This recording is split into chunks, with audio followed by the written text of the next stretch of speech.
Olá, pessoal, tudo bem? Bom, esta é a primeira de uma série de videoaulas sobre o período regencial, ok? Então, pelos meus cálculos, nós vamos trabalhar com 4 videoaulas sobre o período regencial, ok? Então, essa é a primeira. Nesta primeira videoaula, nós vamos tratar da regência trina provisória, além de uma apresentação prévia, né, do tema. No segundo vídeo, nós vamos tratar da regência trina permanente e suas medidas e reformas. Na terceira videoaula, nós vamos tratar sobre a regência Feijó, certo? E na quarta e última, nós vamos tratar da regência Araújo Lima, que foi a última regência, tá, desse período. Tá? Então, como vocês podem ver aí, o período regencial foi um período de aproximadamente 9 anos. Né? E esse período, eu busquei uma definição para ele, né, em poucas palavras, e eu cheguei a isso aqui. Tá? Foi a primeira experiência republicana brasileira na minha avaliação. Né? Por que uma experiência republicana? Não é que o Brasil foi uma república nesse período, tá? Esqueçam isso. Mas foi um período em que não havia o monarca, certo? O monarca é a pessoa que exerce o poder monárquico, obviamente. Né? Então, quando ela falta, não tem o monarca, né? E no caso do Brasil, né, pela Constituição do Império, poderia ter sido a mãe, né, do Dom Pedro, do futuro Dom Pedro II, né, o príncipe Dom Pedro de Alcântara na época, mas ela havia morrido. Né? E o Dom Pedro I, quando ele abdicou, ele retornou à Europa e levou consigo a sua família, ele só deixou o Dom Pedro de Alcântara e eu acho que alguns irmãos dele também ficaram, né? As irmãs, né? Acho que ele não tinha irmão homem, os irmãos homens já tinham morrido, né? Então acho que ficaram 2 irmãs também, mas enfim, né? Não tinha ninguém da família do Dom Pedro de Alcântara, do príncipe de 5 anos de idade, que estivesse em condições de exercer a regência.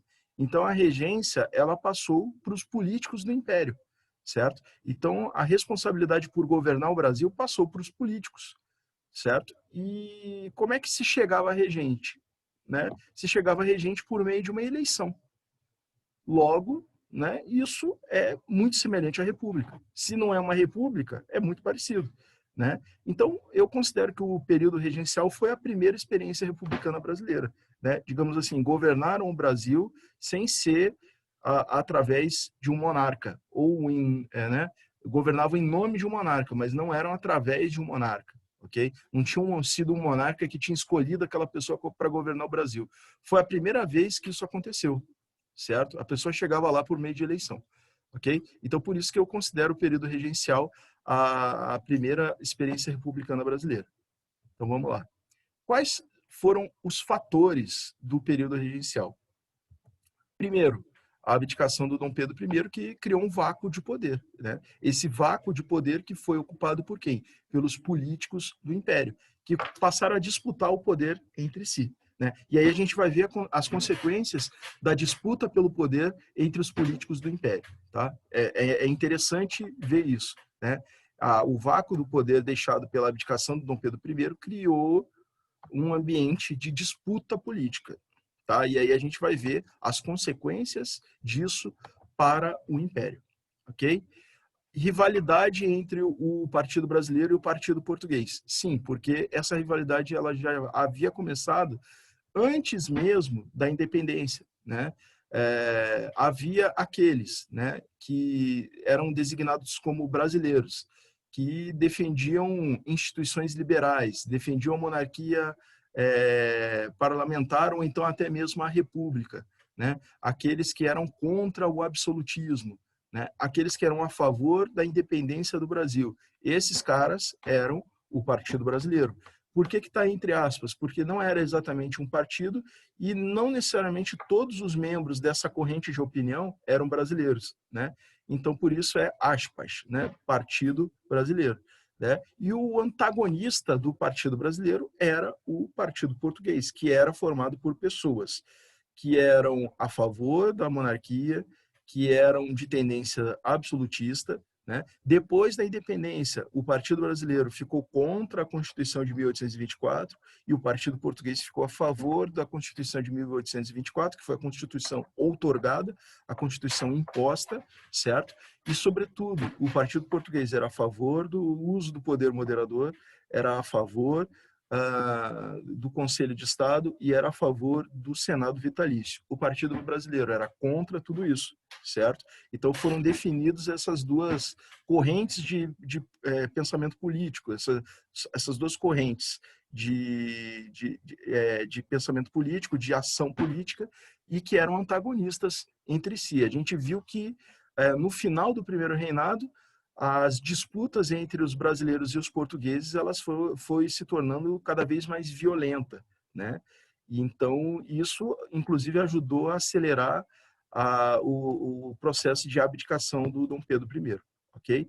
Só observando que nem todo membro do Partido Brasileiro era genuinamente brasileiro, poderia haver um português ou até alguém de outro país, né, um inglês, um francês, né, que eventualmente tivesse vindo para o Brasil e passasse a se considerar brasileiro, que aderiu às ideias do Partido Brasileiro, né? Um deles era até aquele que foi assassinado, aquele jornalista italiano que foi assassinado em São Paulo, Libero Badaró, né? Pouca gente lembra que ele é italiano, ele se considerava brasileiro, certo? Mas era italiano. Okay? Então, ser do Partido Brasileiro não significava que você era brasileiro, né? Significava que você aderia ao pensamento, né, daqueles caras que defendiam uma monarquia parlamentarista, né, com limitação da autoridade do rei, né, com eleições livres, certo? Esse tipo de coisa. Voto censitário, que era uma coisa que os liberais defendiam, ok? Então, quem ia nessa direção era considerado brasileiro. Quem ia na direção oposta era considerado português. E, às vezes, tinha brasileiro que era contra o Partido Brasileiro, né? Portanto, acabava se juntando ao chamado Partido Português, ok? Então, isso é só uma convenção, né? Vamos dizer assim. Vamos lá, vamos seguir. Então, esse momento aí que vem do final do primeiro reinado e que se estende durante a regência é um período de instabilidade política, certo?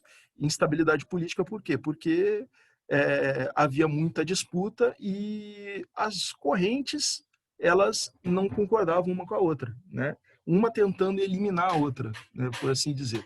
Então, esse foi um ambiente, um contexto conturbado, né, um contexto difícil de se viver, inclusive. Ok? E aí nós temos, é aquilo que eu vinha falando para vocês, a oposição do Partido Brasileiro a algumas instituições consideradas absolutistas e que estavam previstas na Constituição outorgada de 1824, aquela Constituição que foi imposta por Dom Pedro I, né? Então, por exemplo, o poder moderador era algo que era considerado absolutista pelos brasileiros.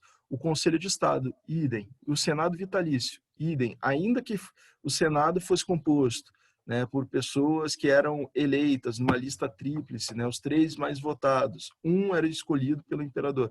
Ainda que fosse assim, né, o senador era vitalício, né, e era escolhido pelo imperador. Então isso era visto como absolutista, ok? Igualmente, o Partido Brasileiro era a favor do federalismo. O Partido Português era contra, era a favor de um Estado centralizado no Rio de Janeiro. O que vinha a ser o federalismo? O federalismo é a ideia de que cada parte de um país se autogoverne, independentemente da vontade do poder central, né? E o Partido Brasileiro era a favor do federalismo. O Partido Brasileiro era federalista, o Partido Português era centralista. Centrar as decisões sobre o Brasil inteiro no Rio de Janeiro, ok? Aí a crise econômica, né, que se arrastava desde o final do século XVIII, né, pegou todos os períodos históricos que a gente viu até agora, Joanino, Primeiro Reinado, né, chegada da família real portuguesa, independência do Brasil, abdicação de Dom Pedro, tudo isso se deu num contexto de crise econômica, né? O que é essa crise econômica? Ela tem a ver com a dificuldade que o Brasil tem de exportar nessa época. Nessa época, o Brasil mais importa do que exporta. Isso porque aquilo que o Brasil mais vende não está tendo procura lá fora, né? Porque o Brasil encontra concorrentes que são mais competitivos. Vou dar exemplo. O que o Brasil mais vendia até a década de 1830? O Brasil mais vendia açúcar, certo? Que tinha muita concorrência lá fora. O açúcar da América Central era melhor e mais barato que o brasileiro. Lá na Europa ainda tinha açúcar de beterraba. Então o Brasil não conseguia vender açúcar na quantidade que seria necessário para manter uma balança comercial favorável, superavitária. O Brasil vendia também tabaco, encontrava concorrência, né, como encontra até hoje, concorrência internacional na região da América Central igualmente, né? O Brasil vendia algodão, o Brasil encontrava concorrência em outros lugares do mundo, sul dos Estados Unidos, por exemplo, era um grande concorrente, era um grande produtor de algodão, e o algodão produzido no sul dos Estados Unidos era mais barato, tinha melhor qualidade e chegava mais rápido na Europa do que o algodão produzido no Brasil, inclusive por causa da proximidade maior com a Europa do que o Brasil, certo? Então, por essas e outras, o Brasil não vendia tanto quanto gostaria e comprava demais, né? E se endividavam, né? O primeiro reinado, né, representou uma época de muito endividamento por parte do Brasil. Para começar, a própria negociação da independência do Brasil com Portugal. O Brasil teve que pagar uma indenização a Portugal no valor de 2 milhões de libras esterlinas, né? Além disso, o Brasil se endividou para montar toda a estrutura do Estado, né, organizar, né, teve que pegar dinheiro emprestado para organizar as coisas e teve que pegar dinheiro emprestado para cobrir despesas de guerra, né? Por exemplo, por causa do envolvimento do Brasil na Guerra da Cisplatina. Então, o Brasil vinha de uma crise econômica que parecia que ia se tornando cada vez pior na década de 1830, ok? E não esquecer que as diferentes regiões do Brasil, elas têm um forte sentimento regionalista, certo? Então, se você vai para Minas, você vai ver que o mineiro ele tem um sentimento patriótico mineiro muito mais forte do que brasileiro, né? Na verdade, o Brasil não existe, ainda não existe, pelo menos na cabeça das pessoas. O que existe é Minas, São Paulo, Rio Grande do Sul, Pará, Pernambuco. Isso para as pessoas é visível, né? Ser pernambucano, ser paraense, ser gaúcho, ser paulista, ser mineiro, né? Muito mais do que ser brasileiro, né? Então, o sentimento regionalista é um fator importante do que aconteceu no período regencial, ok? Então, vamos passar. Então, durante o período regencial, se deu a menoridade do príncipe Dom Pedro de Alcântara, ok? Então, ele tinha 5 anos no começo da regência, a regência ela durou 9 anos, então, quando a regência acaba, o príncipe tem 14 anos, ok?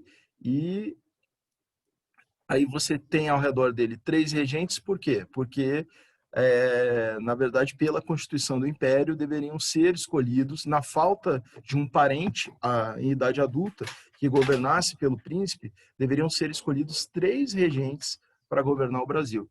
Talvez a ideia fosse de que, se fosse um regente, por exemplo, que esse único regente pudesse ter ambição, né, de não entregar o poder para o jovem príncipe, né? Então a ideia ficou, né, de dar para 3 pessoas dividirem o poder para um ficar fiscalizando o outro, né? Talvez, né? Nunca se sabe. Então a regência trina provisória, tá? O que acontece? O Dom Pedro I ele abdicou no início do mês de abril durante um recesso parlamentar, tá? Então, pela Constituição de 1824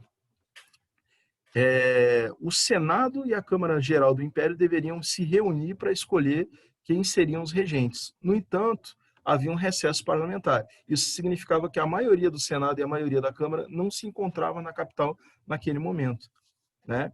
E aí foi feita uma solução provisória, né? Foram escolhidos 3 regentes de maneira provisória, né? Então, por isso que foi sendo a regência trina provisória, ok? E aí, quem foram os componentes da regência trina provisória? Foram 3, né? Obviamente. O Francisco Alves de Lima e Silva, que era militar, né? O sobrenome conhecido, Francisco Alves de Lima e Silva. Prestem atenção, esse nome vai aparecer mais vezes por aí. Que era um militar, inclusive, muito prestigiado, ok?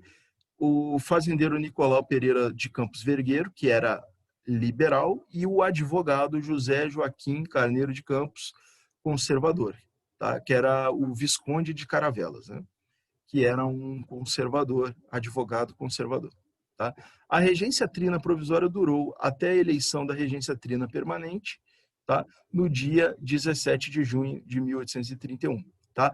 Só observando que, quando eu digo que o Nicolau do Campos Vergueiro era liberal, isso significa que ele era ligado ao Partido Brasileiro. Tá?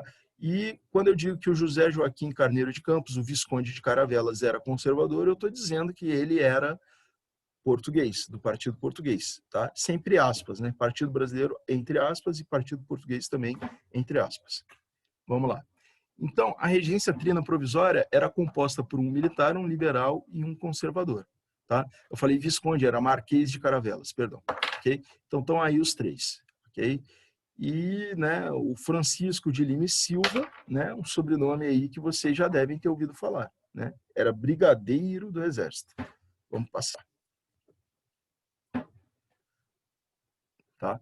As principais medidas da regência trina provisória. Tá? Então, primeiro, o governo da regência trina provisória recolocou no poder aquele ministério que havia sido demitido pelo Dom Pedro I no final do primeiro reinado, né? Então, o chamado Ministério dos Brasileiros, tá?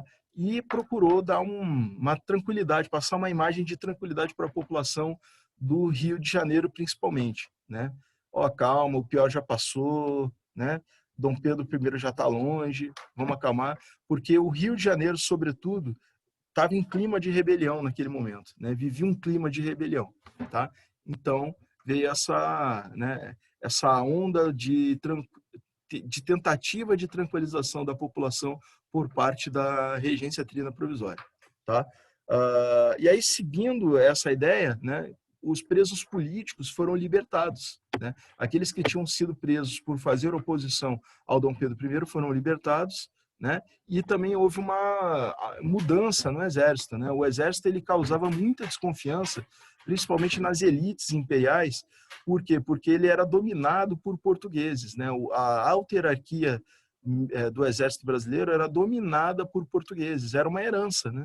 Era uma coisa que vinha da colônia. Então, o que eles fizeram? Eles demitiram todos os estrangeiros, oficiais estrangeiros, que não tivessem derramado sangue no campo de batalha, certo? E aí essa medida pegou muita gente, inclusive o Emílio Mallet, que veio a ser futuramente o patrono da artilharia, certo? Ele era francês de nascimento, então ele também foi atingido por essa lei da regência que exonerou todos os oficiais estrangeiros que não tivessem derramado sangue pela pátria, ok? Também foi aprovada uma lei que limitava os poderes da regência e foi suspenso o poder moderador, que era considerado um resquício absolutista, e também porque, né, dentro da ideia de que somente o imperador poderia exercer o poder moderador, ok? Vamos lá. Por fim, a regência trina provisória organizou uma eleição, né, que foi a eleição da regência trina permanente, que a gente vai ver na próxima videoaula. Mas vamos ver mais um pouco aqui. Tá? Aí o prédio da Assembleia Geral do Império, né, localizada no Rio de Janeiro, onde fica a atual Assembleia Legislativa do Estado do Rio de Janeiro, né, o Poder Legislativo do Estado do Rio de Janeiro até hoje. No subsolo desse prédio ficou preso o Tiradentes, né, pouco tempo antes dele ser executado e esquartejado pelas autoridades coloniais portuguesas, né, lá no século XVIII, obviamente. Tá? Século XIX não tem mais esquartejamento, ok? Então, gente, vamos ficando por aqui, tá? Na próxima aula vamos tratar sobre a regência trina permanente, ok?